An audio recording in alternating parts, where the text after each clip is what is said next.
Welcome back to the course on superconductivity. Today we're going to talk about excessive temperature rise. We'll first define the useful terms and why we are looking into this, then see what the temperature limitations are, and finish by defining the hotspot temperature and the volume requirement. We'll use these variables in the equations, so feel free to pause the video and take a screenshot of this table. First of all, superconducting magnets have a lot of stored energy. This energy will be a problem in case of failure, so we need to get rid of it safely. We can either dissipate it inside the magnet or evacuate it. In this chapter, we will use the lump system approximation. Basically, our real system is a magnet during a quench. There is a local hotspot with a gradient of temperature going from the highest temperature inside the hotspot to the operating temperature far from it. In a lumped model, we will not consider this gradient. For instance, we can think about a small hot copper ball in the air, the thermal conductivity being so high compared to the size of the object and the heat flux that we can consider it at one uniform temperature. In the case of our magnet, we'll consider the magnet at its operating temperature with a hotspot that is at one uniform temperature.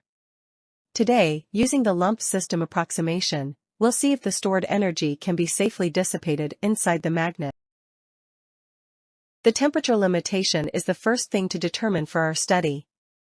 Usually, what is considered a safe range is about operating temperature to 150 Kelvin for LTS magnets and 200 Kelvin for HTS magnets. This range is considered safe because, below these temperatures, the thermal shock, in other words, the thermal stress due to temperature gradients, is usually not high enough to create permanent damage. The risky range is when a thermal shock can cause permanent damage. In the table below, we can see some important temperatures linked to the deterioration of superconducting magnets.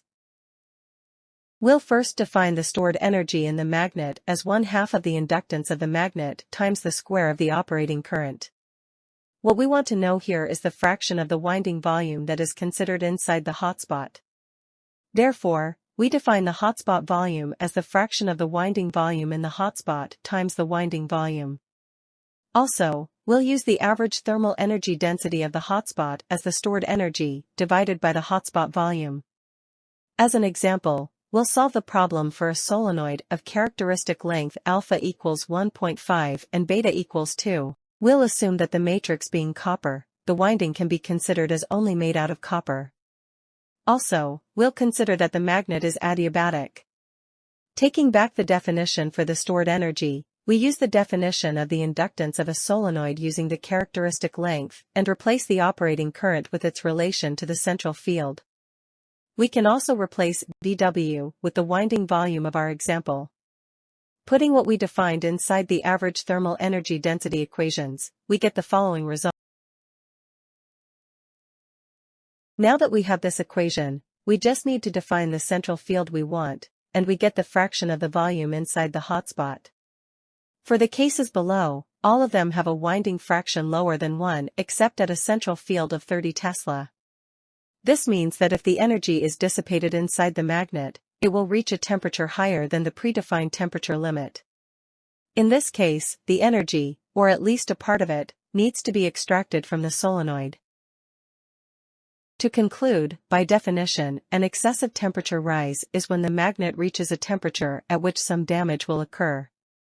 Usually, the limit is defined around 200 K for HTS magnets. Superconducting magnets store a lot of energy, therefore, understanding how the dissipation of this energy will impact the magnet is crucial to prepare protection measures.